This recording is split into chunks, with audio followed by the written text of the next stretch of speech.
राणीने गोट्याच्या मदतीने तनिषाला शिकवला चांगलाच धडा. तनिषाला घडवली चांगलीच जन्माची अद्दल. तर मित्रांनो, हुकुमाची राणी या सिरियलमध्ये आज काय घडले संपूर्ण आपण जाणून घेण्याचा प्रयत्न करणार आहोत. आजचा एपिसोड सर्वात जबरदस्त आणि फारच कमालीचा असणार आहे. या एपिसोडमध्ये आता शेवटी सोक्ष मोक्ष लागणार आहे. राणी इंद्राला विचारणार आहे की काय तुम्हा दोघांचं नातं आहे, आणि मित्रांनो, इंद्रा या सर्व गोष्टीला कसं रिॲक्ट करेल हे सर्व आज आपण आजच्या भागामध्ये पाहणार आहोत. जर मित्रांनो तुम्हाला मात्र जाणून घ्यायची इच्छा असेल की आता राणी काय करणार आहे, तर संपूर्ण व्हिडिओला शेवटपर्यंत पाहत राहा आणि व्हिडिओ आवडल्यास लाईक करायला देखील विसरू नका. तर मित्रांनो, सुरुवातीलाच आता पाहायला मिळते की राणी मात्र छान आता घरामध्ये स्वयंपाक करत बसलेली असते. इंद्रा ऑफिसला गेल्यानंतर राणी मात्र आता छान गाणे गुणगुणत किचनमध्ये स्वयंपाकाला लागलेली असते आणि तिने मात्र आता इंद्राच्या आवडतीचा डब्बा केलेला असतो. त्याला जी भाजी आवडते ती भाजी खास आता मात्र राणीने बनवलेली असते. राणीच्या चेहऱ्यावरती आज एक वेगळंच तेज असतं, कारण तिला मात्र इंद्राला स्वतःच्या हाताने आज ऑफिसमध्ये जाऊन डबा खाऊ घालण्याची इच्छा असते. त्यामुळे राणी आता खूप तयारीला लागलेली असते मित्रांनो.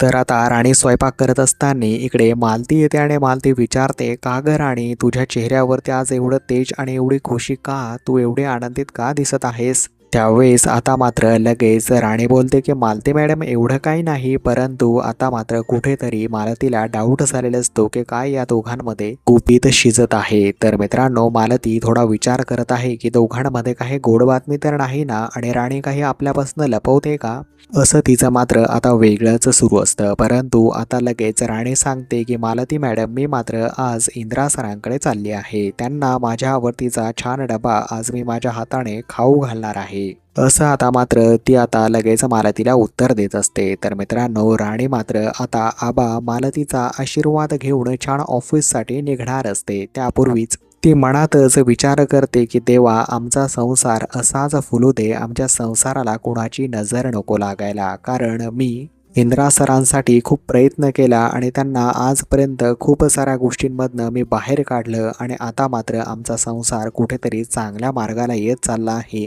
त्यामुळे परमेश्वरा, तू आमच्या दोघांवरती चांगला आशीर्वाद ठेव, असं मात्र राणी प्रे करत असते, देवाला प्रार्थना करत असते. तर ही सर्व गोष्ट झाल्यानंतर राणी आता फायनली निघालेली असते. राणी मात्र आता छान ऑटो करून निघालेली असते मित्रांनो. तर पाहायला मिळतंय तिने मात्र इंद्राला कसलाही फोन देखील केलेला नसतो. इंद्राला तिने पूर्वकल्पना कुठल्याही गोष्टीची दिलेली नसते, कारण तिला संपूर्ण ह्या गोष्टीचं एक सरप्राईज इंद्राला द्यायचं असतं. तिने मात्र आता तिकडे जाण्याचं ठरवलेलं असतं आणि मित्रांनो, ऑफिसला जाण्याच्या वेळेस अचानक ऑटो पंक्चर होतो. त्यानंतर पाहायला मिळते की राणी आता प्रवासामध्ये थोडीशी थांबते आणि त्या ऑटोवाल्याची मदत करण्यास सुरुवात करते. तिकडे मात्र राणीचा थोडाफार वेळ जातो मित्रांनो, आणि वेळ गेल्यानंतर पाहायला मिळतंय की इकडे मात्र इंद्रा ऑफिसमध्ये मीटिंग उरकत असतो. तो मात्र आता नवीन क्लायंटसोबत चांगली डील करत असतो. त्यांना चांगले मार्केटिंग करण्याचा प्रयत्न तिकडे करत असतो, कारण त्याला मात्र आता सर्व कर्ज त्याच्या डोक्यावरचं उतरवायचं असतं.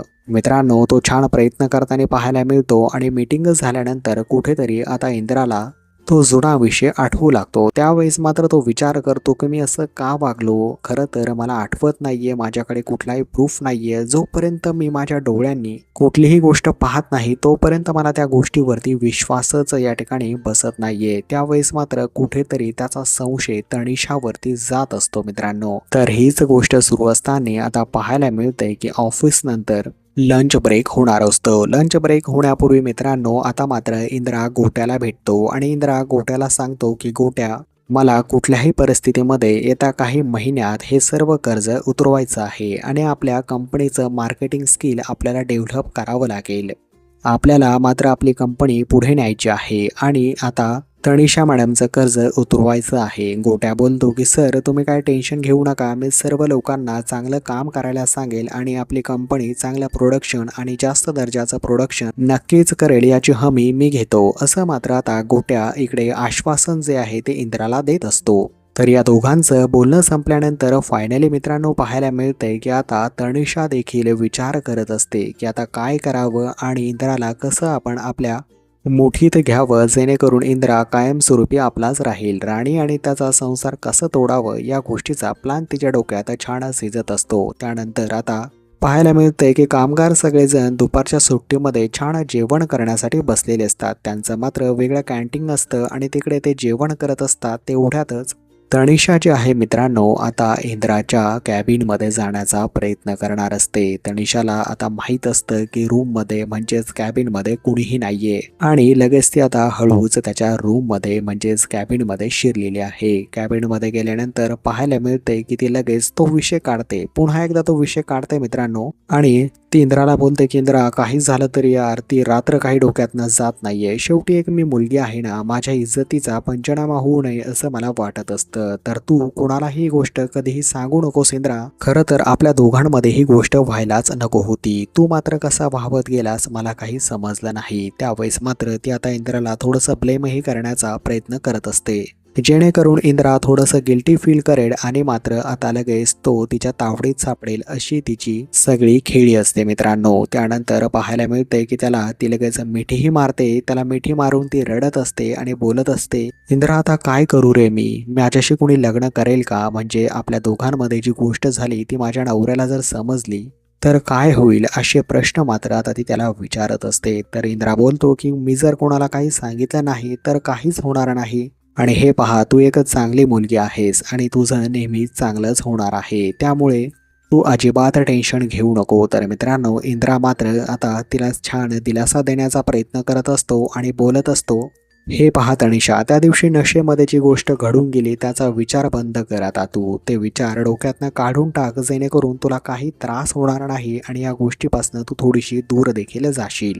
आता ही सर्व गोष्ट चालू असताना तनिषा मात्र त्याच्या मिठीतच असते. तर पाहायला मिळतंय मित्रांनो तेवढ्यात आता राणी जी आहे तिकडनं डबा घेऊन आतमध्ये येणार आहे. राणी मात्र छान आता गाणं गुणगुणत कंपनीच्या आतमध्ये येते. कंपनीच्या आतमध्ये आल्यानंतर मित्रांनो तिचा मूड अतिशय छान असल्यामुळे ती आता धडकन इंद्राच्या केबिनमध्ये जाते. केबिनमध्ये गेल्यानंतर मित्रांनो आता मात्र लगेच तिला हा समोर प्रसंग दिसतो. चक्क तनिषा मॅडम आणि इंद्रा सर एकमेकांच्या मिठीत आहेत. तर मित्रांनो तिचा राग अतिशय अनावर होतो आणि तिला खूप म्हणजे खूपच राग येतो. कुठल्याही बायकोला राग येईल तेवढा राग तिला येतो आणि आता ती सर्व विसरून मात्र लगेच तनिषाला बाजूला फेकून देते. असं बोलते की माझ्या नवऱ्याला मिठी का मारतेस तू आणि माझ्या नवऱ्याच्या का मागे लागली आहेस? खरं तर मला तुझ्यावरती डाऊट आला परंतु मी मलाच ब्लेम केलं की कसं मी असा विचार करू शकते. तर आता मात्र तिकडे आरडाओरडा सुरू असतो. गोट्या मात्र जेवण सोडून केबिनकडे धावत जातो. त्यानंतर गोट्यालाही हा प्रसंग त्याच्या डोळ्यांनी पाहायला मिळतो. तर गोट्या मात्र आता इकडे राणीची मदत करत असतो आणि राणीला शांत करत मात्र तिकडनं तो घेऊन जात असतो. तर तनिषा बोलत असते की इंद्रा फक्त माझा आहे. तर शेवटी मित्रांनो हा प्रकार घडतो आणि मात्र राणी तिकडनं आता निघून जाते. तिला काही गोष्टी सहन झालेल्या नसतात आणि तिकडनं ती निघून गेलेली पाहायला मिळते. तर पुढील भागामध्ये राणी आता काय पाऊल उचलेल पाहणं खरंच इंटरेस्टिंग आणि जबरदस्त असणार आहे.